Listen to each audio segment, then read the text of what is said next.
Fabrice Ondoa, bonjour. Bonjour. Mais vous ne savez pas aussi Colosse, hein? Et comment va Fabrice Ondoa? Fabrice Ondoa se porte bien. D'accord. En vacances avec la famille, donc oui. Ça fait du bien d'être. Avec toute la famille? Et bon, certains. Madame est là? Il n'y a pas encore de madame. Comment? Il n'y a pas encore de madame. Mais ça, en fait, c'est quand j'ai annoncé que vous serez là, il y a une fidèle téléspectatrice qui m'a dit, s'il te plaît, demande à Fabrice Ondoa s'il est marié. Vous avez tant de gars du corps? Non, pas du tout. Vous êtes en projet ici? Non, pas du tout. Je vous assure, vous n'imaginez pas le nombre de filles qui voudraient porter votre alliance. Je vous assure. Donc, vraiment, profitez au maximum. Mais il y a de bonnes, hein. Il y a de très bonnes, il y a des moins bonnes, mais on est fatigué aussi de ces footballeurs qui vont chercher femmes seulement ailleurs. Et après, quand le divorce arrive, l'argent part. Fabrice, il faut épouser une Camerounaise. Dieu fera grâce. Il y a quand même une ou deux en ligne de mire. Dieu fera grâce. D'accord, qu'il fasse grâce. La prochaine sortie des Lions Indomptables, la plus attendue, c'est naturellement la prochaine Coupe d'Afrique des Nations. Vous ne vous sélectionnez pas vous-même, il y a des gens qui vous sélectionnent, mais vous vous préparez quand même pour cette compétition-là? Oui, bien sûr. D'accord. Donc, moi, je pense que depuis, je suis prêt. Oui. Tout ce que je suis en train de démontrer maintenant, c'est que je suis en train de faire un club. Et en plus, bon, chez les Lions, je crois que je n'ai vraiment plus rien à prouver ou quoi que ce soit. Mais donc, voilà, je reste prêt à chaque instant. Combien d'années de haute compétition encore? Vous vous projetez sur combien d'années? 10 ans? 5? Ah, 10 ans. 10 ans, c'est beaucoup quand même, hein? Ben, bien sûr. Si vous ajoutez 10 ans à votre riche carrière internationale, vous serez à 25. Ouais. Mais ils sont très peu nombreux. Généralement, c'est 10, 15 pour les meilleurs, non? Oui, je pense. Ok. Alors, dites-moi, où se trouve la médaille de la Coupe d'Afrique des Nations Gabon 2017? Vous l'avez mise où? Elle est dans votre salon ou bien vous êtes allé la garder quelque part là-bas? Non, elle est bien coffrée à la maison. D'accord. Et c'est quoi votre compétition phare? Quel est le match historique que vous gardez en mémoire? Pour moi, c'est Cameroun-Gabon. D'accord. Pour l'enjeu, tout ce qu'il y avait, on savait déjà quand on partait que ça allait être compliqué. Et déjà quand nous sommes partis, on a vu comment les rues étaient vides. Déjà tout le monde qui disait qu'on devait revenir au premier tour. Et on se retrouve à jouer face au Gabon, pays organisateur. Donc du coup, eux, ils ont à tout prix besoin d'une victoire. Et nous, un match nul nous suffisait. Alors je me suis dit ce jour, si je prends pas de but, le Cameroun est qualifié. Comme ça faisait longtemps que le Cameroun n'avait pas traversé la phase de poule pour être qualifié en quart de finale. Donc pour nous, c'était aussi un challenge et quelque chose qu'il fallait à tout prix qu'on fasse pour le peuple et pour nous-mêmes aussi. Alors, vidons cette polémique qui enfle souvent avant d'accueillir Loïc Nana. Est-ce que c'est vrai que c'est grâce à Samuel Eto'o-Fils et sa fondation Founesport que vous êtes allé en Espagne? Est-ce que vous lui devez votre expatriation, l'expatriation de votre talent et de votre art pour l'Espagne? Ben oui, bien sûr. Déjà, il faut savoir que tout petit, il y a un tournoi qui se joue, le Festival Samuel Eto'o, et c'est là où j'ai été détecté ici à Yaoundé. Et ensuite, bon, la fondation m'a pris en charge pour aller à Douala parce que je n'avais pas de famille à Douala. Donc la fondation prenait les enfants qui venaient de l'extérieur pour les amener à Douala. Et à partir de là, bon, on voyage, on joue des tournois en Espagne. Et il y a un tournoi où je suis sorti meilleur gardien. Notamment, on a éliminé le Barça. Et c'est après ça que j'ai rejoint le Barça. Très bien. Alors, Ernest Obama, tout à l'heure, dans une quinzaine de minutes, va s'entretenir parce que, je vous assure, le journalisme sportif, aussi passionné qu'il est, je ne lui connais pas beaucoup, mais peut-être une première question, un peu pour... mettez votre micro, Ernest. Non, c'est pas une question, c'est juste pour dire à Fabrice tout le plaisir qu'on a de l'avoir sur ce plateau, parce que, comme je l'ai fait pour Moustique, je vais également le faire pour... je vous dis que je vous ai donné les éléments. Parce que, franchement, à cette allure, je ne sais pas si c'est... Si vous m'avez donné les éléments, dites alors l'information importante de ce jour. Je pense qu'avant toute chose, avant même de faire quoi que ce soit, on devrait chanter pour Fabrice parce qu'il est né le 25 décembre 1995. Donc c'est son anniversaire. Aujourd'hui, joyeux anniversaire. Joyeux anniversaire. On a la bouteille de champagne. Je ne vais pas passer par la bouteille de champagne qu'on a prévu. Normalement, il ne doit pas boire d'alcool. Je vais vous dire, et suivez d'abord la version qui sera la mienne. Mais c'est incroyable. Je ne vais pas vous parler, mais stopper. Joyeux anniversaire. Joyeux anniversaire. Joyeux anniversaire, Fabrice Ondoa. Joyeux anniversaire. L'opéra. Là, c'est l'opéra. Même Xavier, monsieur. Je pense que Moustique a de quoi pour charisme. Pour ceux qui l'ont mangé au carreau dimanche, alors, Fabrice, vous ne devez pas boire d'alcool, mais je pense qu'autour de vous, il y a des gens qui viendront ce soir. J'étais à l'anniversaire de ma cousine qui s'appelle Angétois. Je pense qu'on aura sa photo à l'antenne qui a eu 1 an de plus aujourd'hui. Et j'ai ramené ce runard ce matin. J'ai ramené ce runard. Est-ce que vous pouvez passer le runard à Fabrice? C'est le cadeau. Alors, c'est du runard champagne blanc de blanc. Alors, ce que je peux dire sur Fabrice, c'est que je ne savais pas qu'il était. On a des liens de parenté, mais c'est le coach Toa d'abord. C'est le coach Toa qui me permet de découvrir Fabrice Ondoa. À l'époque, vous étiez à la Masia. La Masia, ce centre de formation du FC Barcelone. Et puis le coach Toa, qui est un ami, m'a appelé, m'a dit, Ernest, il y a un petit. Il est jeune, il faut aller le voir en Bancomo. Je suis venu en Bancomo, j'ai fait votre interview que j'ai diffusée. Les gens ont apprécié. Et le coach Toa a été l'un, je pense que vous parlerez peut-être de lui tout à l'heure, il a cru en vous. Parce qu'à l'époque, Fabrice n'était pas aussi costaud. Il était jeune et il n'avait pas été pas très. Les gens estimaient que non, il est court, on ne peut pas. Et le coach Toa a cru en lui, il a donné cette possibilité. Mais ce que j'adore, comme je le disais avec Moustique, le charismatique, c'est que Fabrice, au-delà de la carrière qui est pleine, au-delà de ce patriotisme qui bouillonne en lui et que tous les Camerounais adorent, il est lui. Fabrice n'est pas ce genre de footballeur. Quand il arrive au Cameroun, vous découvrez qu'il est là parce que vous le voyez en boîte de nuit. Quand il arrive au Cameroun, il prend la peine de t'écrire, grand frère, je suis là. Et il est simple, il est humble, il est proche des gens.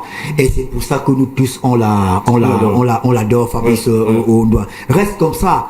Et je suis sûr que le meilleur est à venir.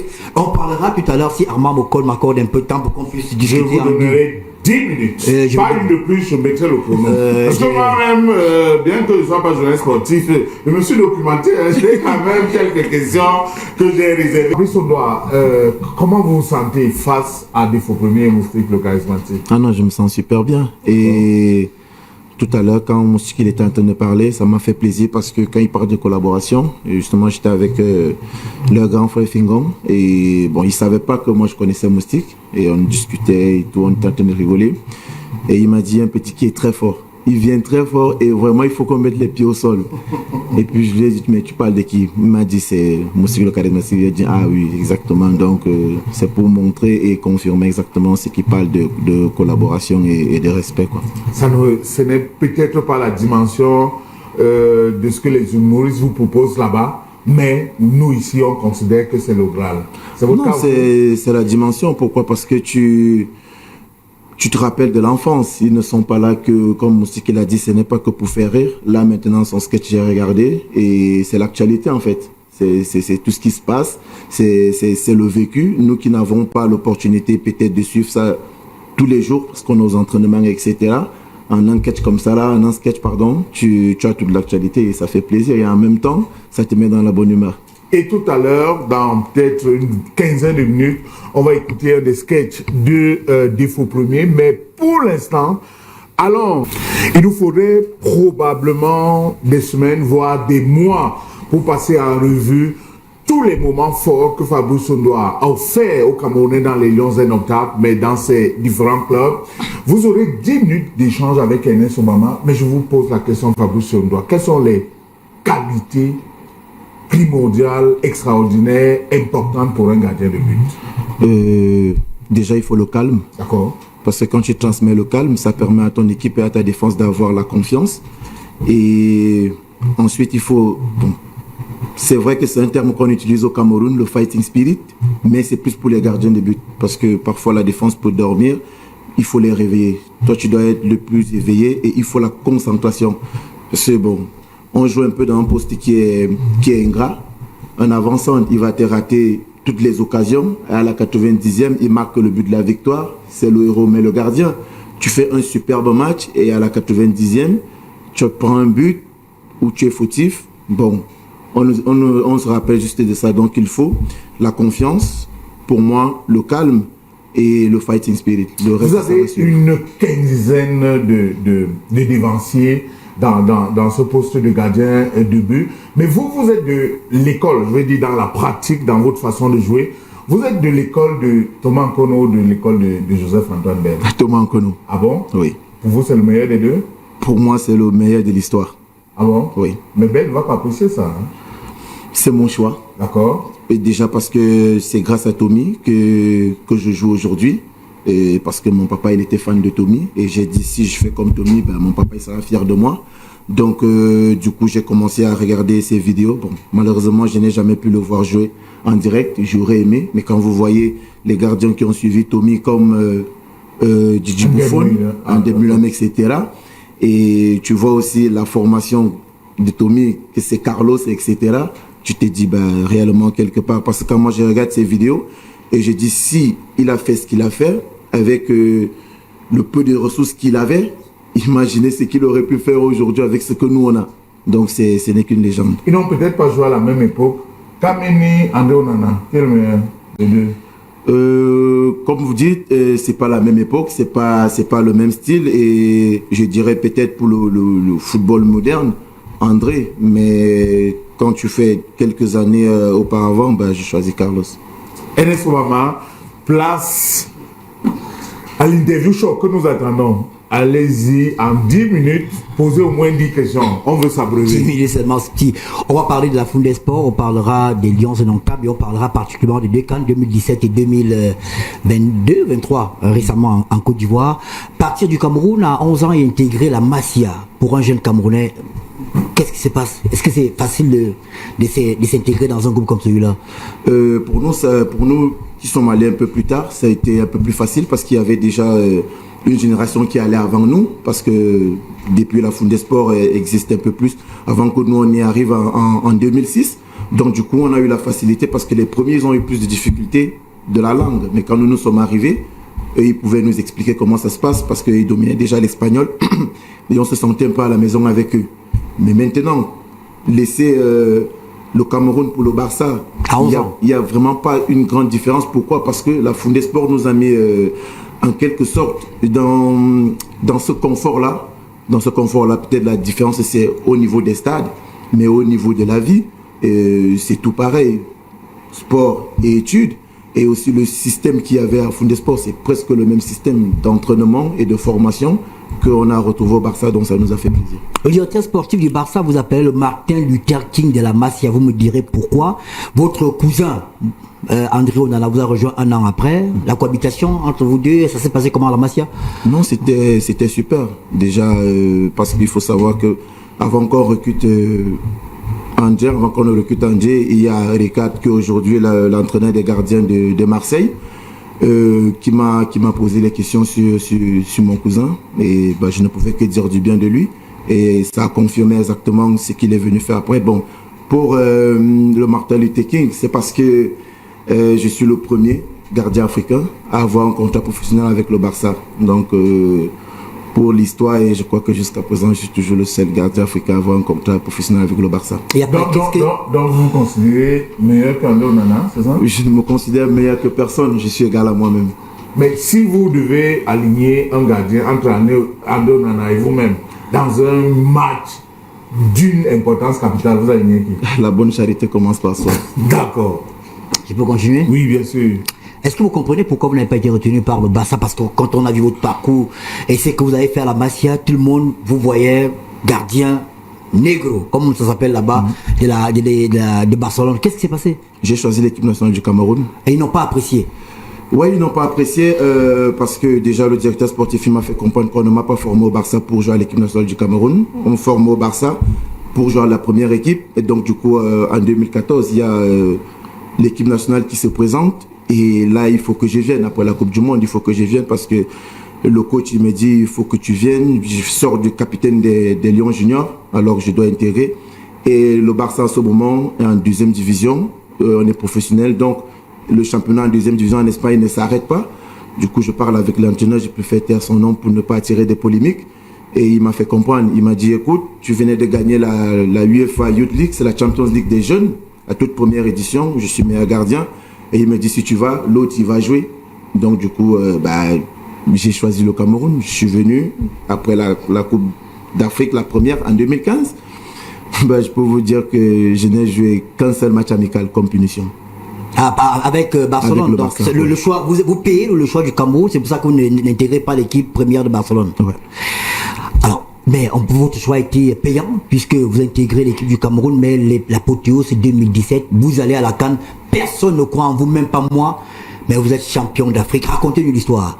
On avait déjà un groupe qui savait faire la part des choses. Et il faut savoir que le coach, il avait beaucoup travaillé avec ce groupe-là. Et les polémiques qu'il y a eu au niveau de l'organisation, bon, je vais taire les mêmes problèmes qu'on a toujours. Problème d'organisation. Organisation, prime, etc. Mais nous sommes quand même partis. Et le coach, il a dit, là, il ne fallait pas jouer seulement pour le peuple. C'est vrai, on a ce fighting spirit, on voulait jouer pour le peuple. Mais en quelque sorte, quand on allait, on a fait 14 minutes. De l'hôtel, on a fait 14 minutes pour y aller. Il n'y avait personne pour nous dire au revoir. On a reçu plein d'insultes. Parce que je me rappelle, c'est à cause d'un match qu'on a fait, un match nul à Libye face à la Zambie en qualification de Coupe du Monde. Alors on s'est dit, les gars, on va le faire pour nous. Déjà pour nous, pour nos familles. Parce qu'il faut savoir que quand ça se passe mal, ce sont nos familles aussi qui écopent. Parce qu'eux aussi reçoivent les mêmes insultes. Donc on a dit, on va le faire pour nous. Et on a eu la chance d'avoir des grands frères qui nous ont poussés, que ce soit Nicolas Nkoulou, Vincent, que ce soit Siani ou Mandjek qui nous ont donné les conseils parce que eux ils savaient exactement ce qui allait se passer si on allait jusqu'au bout parce qu'ils avaient en quelque sorte cette expérience-là.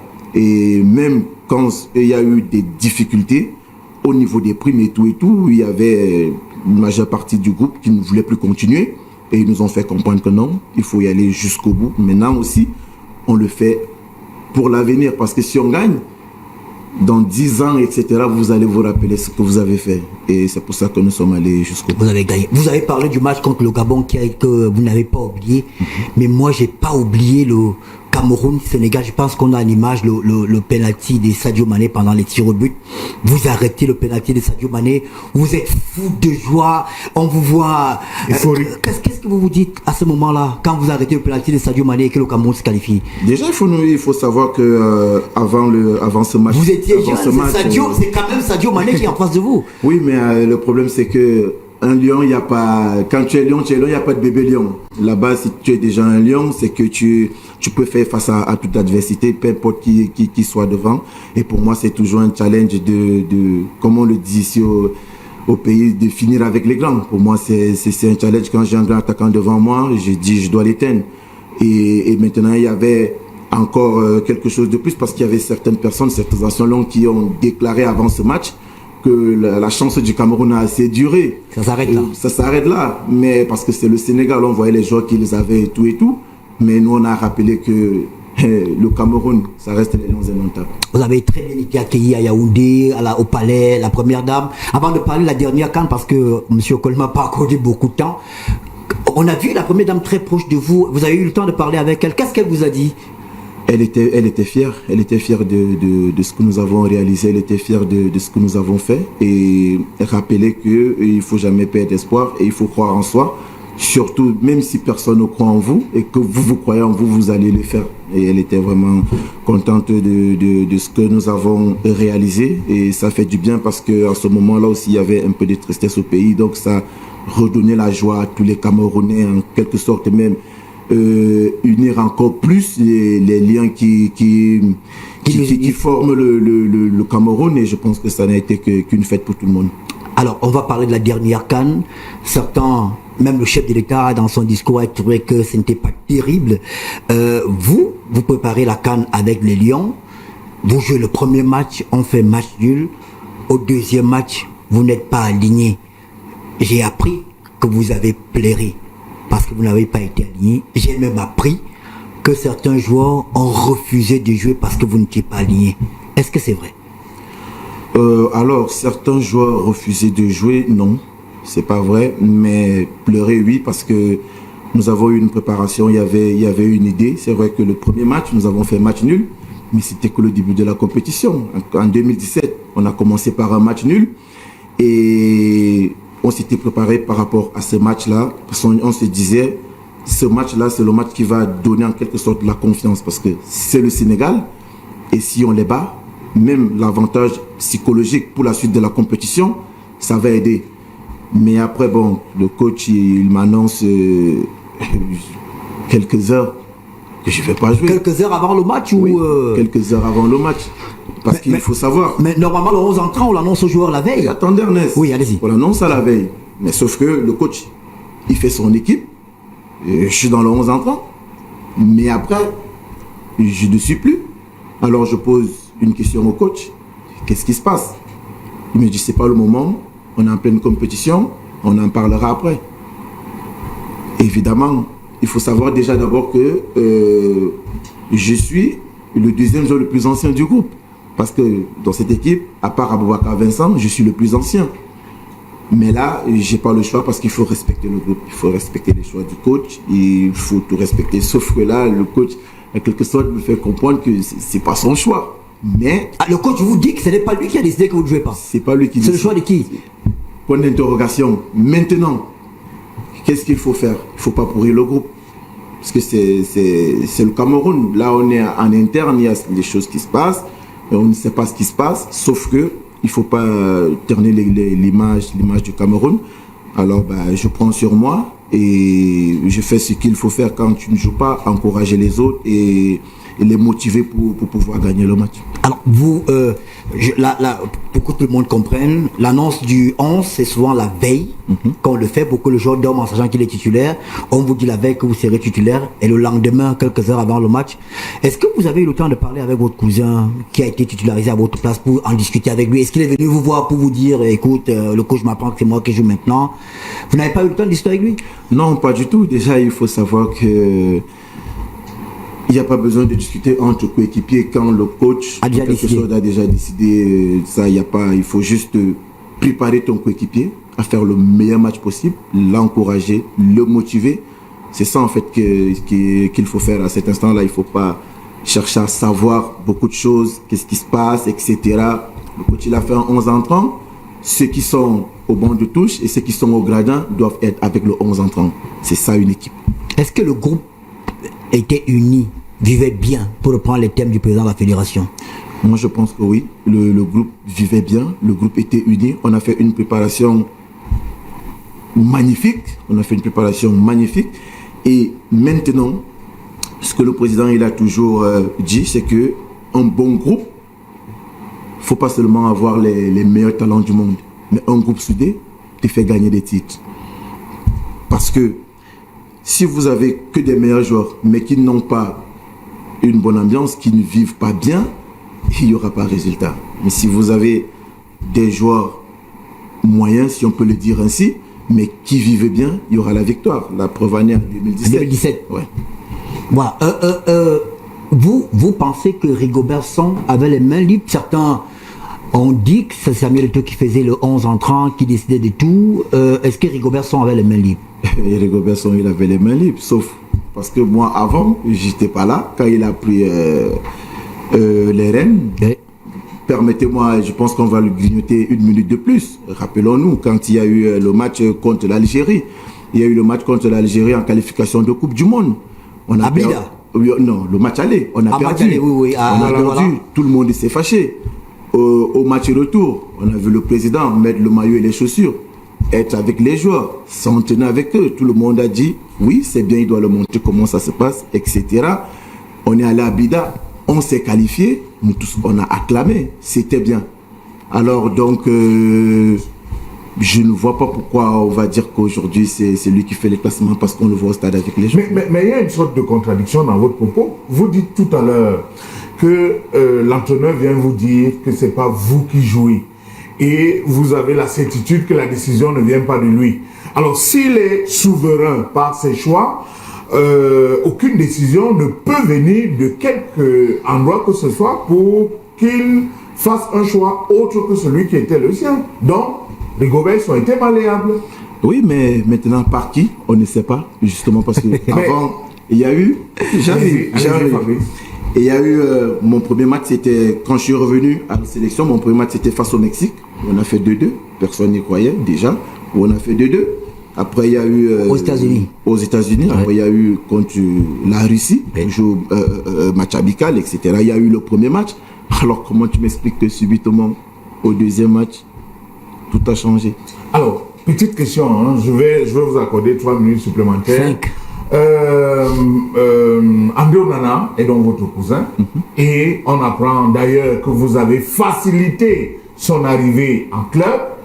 Comment vous vous sentez de voir cette sorte de levée de bouclier autour de lui? On a fait le ramdam sur le jet privé et tous ceux qui venaient, il est dans le meilleur club du monde, et ainsi de suite, et ainsi de suite.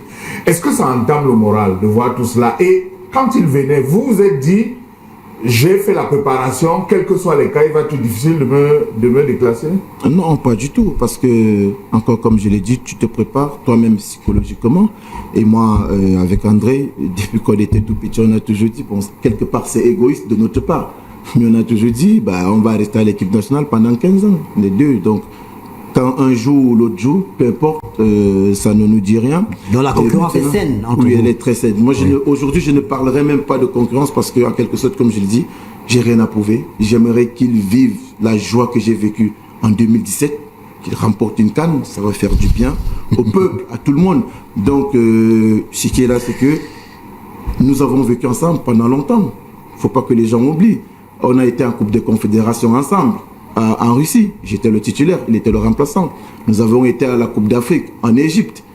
Il était le titulaire et j'étais le remplaçant. Et il n'y a pas eu de problème. Il n'y a jamais eu. Est-ce que vous pensez que lui, il aurait fait l'échelle courte, il vous aurait facilité l'arrivée en club comme vous l'avez fait pour lui? J'ose croire que oui. J'ose croire que oui. Le seul fait de dire que j'ose croire veut dire qu'il Non, y a parce une qu'on ne connaît pas, personne ne connaît l'intérieur. Moi, je ne connais pas l'intérieur d'Ernest. Ernest ne connaît pas mon intérieur. Mais je préfère penser positif des gens et comme ça, je suis sans souci. Est-ce que c'est vrai que les joueurs ont envoyé une lettre au chef de l'État après la CAN pour que Rigobertson reste l'entraîneur de l'équipe du Cameroun? Oui. Vous avez signé cette lettre? Oui. Vous pensez que Rigobertson était la personne indiquée pour continuer avec les Lions? Oui. Pourquoi? Parce qu'il a bâti quelque chose. Moi, je pense qu'il a bâti quelque chose et il était sur un processus de renouvellement de l'équipe, de rebâtir quelque chose. Parce qu'il faut savoir, quand le coach Rigo vous parle, vous avez l'impression que vous vivez le match. Vous vivez la chose. Quand il vous parle avant le match? Ah oui, parce que vous avez l'impression que vous vivez la chose. Vous vivez le match parce que pendant longtemps, il a été à notre place. Donc, il connaît. Moi, je vais préférer taire les noms de certains coéquipiers, mais il a suffi que le coach lui parle pour qu'il fasse le meilleur match de sa vie. Et il me l'a dit. Donc, je préfère taire son nom. Les joueurs? Oui. Il me l'a dit que, franchement, ce match, je l'ai fait parce que le coach, il m'a parlé avant le match. Sinon, je ne sais pas comment vous faites ici, parce que c'est un nouveau. Et il me dit, je ne sais pas comment vous faites ici, parce qu'il estime que ça fait plus de temps que nous sommes là. Mais la frousse que j'avais, avant le match, le coach, il m'a parlé. Et c'est pour ça que j'ai réalisé ce match. Est-ce que vous êtes d'accord avec ceux qui pensent que la CAN en Côte d'Ivoire a été catastrophique pour le Cameroun? Est-ce qu'on aurait pu faire mieux? Oui, on aurait pu faire mieux, mais elle n'était pas catastrophique. Comme je l'ai dit, en 2015, nous sommes sortis au premier tour. Et en 2017, nous avons gagné. Maintenant, en Côte d'Ivoire, on a quand même passé le premier tour. On a été éliminé en 8e de finale. Mais pourquoi? Mais on a annoncé qu'on allait gagner. Donc, on n'a pas gagné, c'est une catastrophe. On peut annoncer, parce qu'on est le Cameroun. Quand on va quelque part, c'est pour remporter. Pour gagner. Mais maintenant, il y a une autre réalité des choses. Il y a des événements qui peuvent arriver.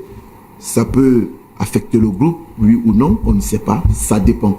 Mais maintenant, si le coach a vu quelque chose pendant cette compétition et qu'après, il peut rectifier cela, ben, il faut y aller. Alors, il nous reste, Armand va m'accorder encore 2 ou 3 questions. Vous êtes à l'équipe nationale depuis 2014. 2013. 2013. Mais mon premier match en 2014. L'arrivée de Samuel Eto'o a-t-il impacté négativement ou positivement la vie au sein de la tanière? Positivement, pourquoi? Parce que moi, tous les problèmes que j'ai connus dans cette équipe, généralement, je suis quelqu'un qui ne parle pas de ces histoires, mais là, nous sommes au Cameroun et j'ai été plusieurs fois abandonné dans des aéroports. Abandonné, que mon billet d'avion il est terminé. Je vais vous prendre un exemple. Le match où on a joué en France face à Nantes, face à l'équipe de France à Nantes, tout le monde était content. On avait fait un super bon match. Et après, on devait aller jouer le dernier tour de qualification face à la Mauritanie. On s'est qualifié. Et je devais retourner en club. Donc, j'arrive à Paris.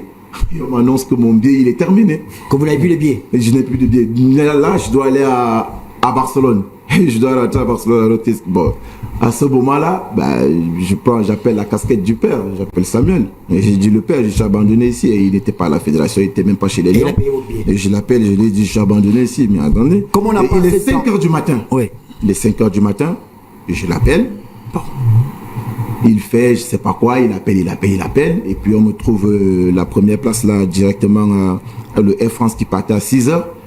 Et il y en a eu comme ça plusieurs fois. Et moi, j'ai vécu ces cas-là. Où il a dû payer ton billet. Non. Concrètement, si en deux ou trois clichés, qu'est-ce qui a changé à l'équipe nationale du Cameroun depuis qu'il est là? Je dirais que ça fait, je crois que j'ai fait 3 ou 4 Il y en a qui se plaignent que sa présence est, il est envahissant. Ernest, c'est ce que je disais tout à l'heure. Face à l'Algérie, il était là, il s'est entraîné avec les joueurs, on s'est qualifié, c'était super. Mais non, si à la CAN, il est là, il s'entraîne avec les joueurs, ça ne passe pas, on doit l'accepter. Maintenant, est-ce que c'est bien, est-ce que c'est mal? Il ne faut pas juste qu'on accepte quand c'est bien et on n'accepte pas quand ça se passe moins les bien. résultats ne sont pas bons. Maintenant, j'arrive. Donne-moi encore une minute. À la CAN. 2 questions. Comment ça, 2 questions? On a le temps. C'est notre intérêt, non? C'est pas vous qui décidez, monsieur. C'est le présentateur, c'est moi qui décide. Mais je peux demander qu'on arrête l'émission. Il n'y a pas de DG sur ce plateau. Le DG est à l'extérieur. Allez-y, on va prendre 3 questions avant de la parole. Qu'est-ce qui s'est passé? La préparation et tout. Moi, CAN 2015, Coupe des Confédérations, CAN 2019, etc., il y a toujours eu les problèmes de primes. Cette CAN, on n'a pas eu ce souci des primes. C'est la première fois. Pour une fois qu'il n'y a pas de problème de primes, on ne va nulle part. Pas seulement vraiment, les problèmes de primes. Pour une première fois, les joueurs ont dormi une personne par chambre. Toutes les CAN et toutes les compétitions n'ont jamais dormi une personne par chambre. Maintenant, qu'est-ce qui s'est passé? La CAF, elle donne peut-être 22-23 chambres chaque équipe. Et il y a certaines personnes qui ne se sentent pas peut-être à l'aise parce que peut-être à minuit, lui il doit dire bonne nuit à ses enfants et ça ne va pas arranger l'autre équipier qui veut dormir. Alors on a posé le problème. On a dit, président, il y a tel problème.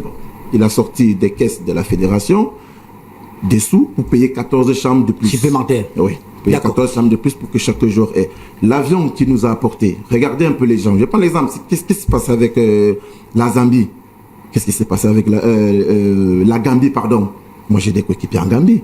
Ils ont failli perdre tous leur vie sur un vol. Parce que, en quelque sorte, la fédération, ils avaient pris un avion bizarre. Et ils ont failli perdre leur vie parce que quand ils sont montés, ils ont perdu, ils n'avaient plus d'air. Donc, si les pilotes n'avaient pas eu le réflexe de redescendre, déjà, il m'a dit qu'il y avait plus de la moitié du groupe qui s'était évanoui. Donc, oui, en Gambie, vous pouvez regarder. Mais nous, on a été dans les meilleures conditions. Alors, pour gagner en temps, puisque ce monsieur, il est devenu mon patron sur le plateau. Non, le présentateur, pas ce monsieur. Dites le présentateur et le patron sur son plateau. Depuis la CAN, vous n'êtes plus appelé en sélection. Comment vous vivez ça?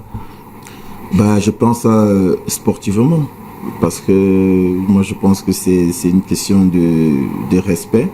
Et je le prends ainsi. Quand vous voyez ceux qui sont là, vous pensez que vous avez moi, je ne peux jamais manquer de respect à ceux qui sont appelés ou à ceux qui sont appelés. C'est normal. Mais je pense que est-ce que vous êtes en jambes? Est-ce que vous vous sentez la possibilité? Je me rappelle de l'épopée des Lions indomptables des années 2000-2004 où on déposait les maillots, on demandait à ceux qui se sentent la possibilité de prendre. Est-ce que si on dépose les maillots avec le numéro 1, André est là, vous êtes là et votre autre coéquipier, est-ce que vous irez prendre le maillot numéro 1? Déjà, il faut savoir que il y a une hiérarchie. C'est le coach qui décide de la hiérarchie. Aujourd'hui, la hiérarchie veut que André soit le numéro 1. Et moi, je suis le premier à l'accepter tout simplement. Pourquoi? Parce que j'ai toujours dit, c'est l'image du Cameroun qui compte. André est parmi les meilleurs gardiens du monde. C'est un gardien qui joue à Manchester. Et pour moi, cette saison, c'est le meilleur joueur de Manchester. Alors, comment est-ce qu'un gardien qui joue à Manchester va être au banc de toucher les Lions? C'est incompréhensible. Il doit jouer et on doit le mettre dans les meilleures conditions. Maintenant, s'il faut venir, pour moi, oui. Parce que je vais te répondre encore à une autre question. Si tu me nommes un pays africain en ce moment qui a 2 gardiens dans les grandes compétitions européennes, il n'y en a pas. Il n'y a que le Cameroun qui en a 2 gardiens dans des grandes compétitions européennes. Parce que vous jouez la Ligue Europa et André a joué, je crois qu'il a joué la Champions League l'année dernière, cette année il joue la Ligue Europa. On va peut-être sortir de l'entretien. Est-ce que vous avez essayé peut-être de comprendre, vous êtes prêt à revenir si on vous appelle aujourd'hui? Bien sûr. Vous êtes toujours prêt pour l'équipe nationale du Cameroun? Toujours. Il y a un conflit latent, clair, entre Samuel Eto'o, président de la Fédération camerounaise de football, et André depuis la Coupe du Monde au Qatar. Vous êtes le fils de Samuel. André est aussi le fils de Samuel. André est votre cousin. Est-ce que vous avez essayé une médiation entre les deux pour qu'ils se parlent et pour qu'on passe les ponts sur tout ce qui s'est passé? Bien sûr, après pour moi, je dis c'est quelque chose de privé. Ce qui est privé, comme j'ai dit à l'un ou à l'autre, ce qui est privé, restez privé. Mais l'équipe nationale, restez l'équipe nationale. C'est au-dessus de nous tous, c'est au-dessus du ministre, c'est au-dessus du président de la fédération, c'est au-dessus du coach, au-dessus des joueurs. Nous partirons tous, l'équipe nationale restera.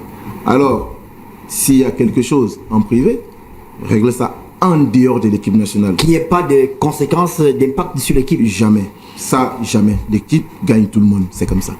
Très bien. Est-ce que je voulais poser une dernière question? C'est possible quand même? Ouais. Poser une dernière question. Les émissions comme ça, là, il faut peut-être un policier. Hein. Oh, c'est que... Oui, posez votre dernière question. Allez-y. Ouais.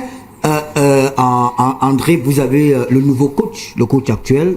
Il a des résultats quand même. Vous pensez que lui, ce qu'il fait actuellement là, par rapport à Rigobertson, vous gardez votre idée qu'on devait garder Rigobertson?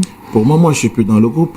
Donc, vous ne savez pas, j'ai pas travaillé avec lui. Je ne connais pas sa façon de travailler. Donc, je ne vais pas mettre une opinion là-dessus, mon opinion là-dessus, pardon. Mais pour moi, je reste persuadé que le coach Rigo aurait pu faire encore mieux. Quoi. Les Camerounais, dernière question à moi, excusez-moi. Quand je regarde l'émission sur la toile, on vous appelle le gardien du peuple.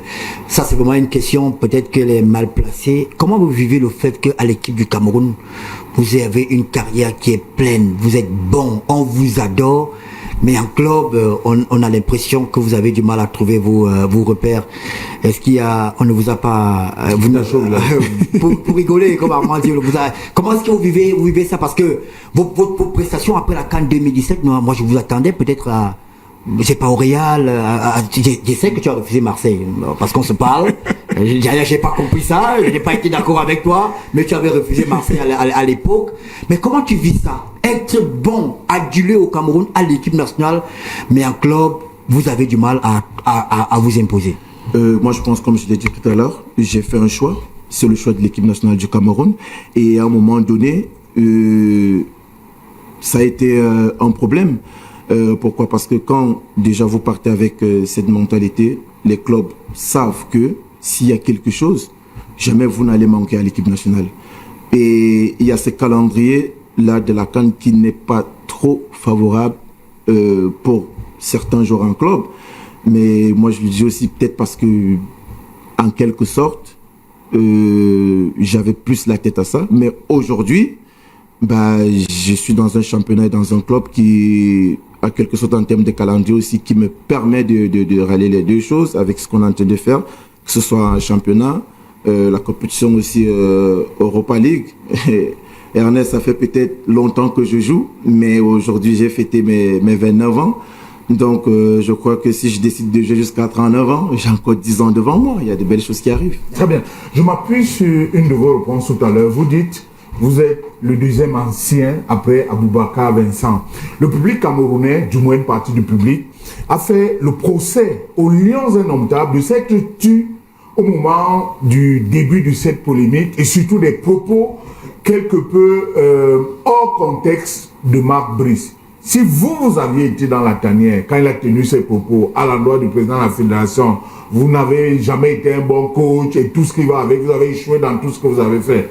Qu'est-ce que vous auriez suggéré à votre coéquipier qu'il y ait une prise de position officielle des Lions indomptables? Après, moi, je pense que peut-être qu'il y a certains joueurs qui revenaient, ça faisait longtemps qu'ils n'étaient pas là, et d'autres joueurs qui n'étaient pas à la CAN, qui sont aussi revenus. Et en ce moment-là, est-ce que c'était opportun pour eux de prendre opposition? Je ne pense pas, mais après, j'ai dit, le président, c'est quelqu'un d'ouvert. Si les joueurs avaient discuté avec lui ouvertement et dire, président, sincèrement, le matériel, en quelque sorte, ce qui s'est passé, parce que c'est l'image du Cameroun. Là, moi, je dis toujours, il y a l'homme qui est le papa. Quand on discute père et fils, oui, ça c'est à la maison. Maintenant, il y a président et joueur. Quand c'est président et joueur, je suis très exigeant envers lui. Et moi, je dis peut-être à ce moment-là, peut-être où les cadres, les joueurs auraient pu dire, président, on va voir cela après, mais déjà pour l'image du Cameroun, il faut faire la part des choses des deux côtés.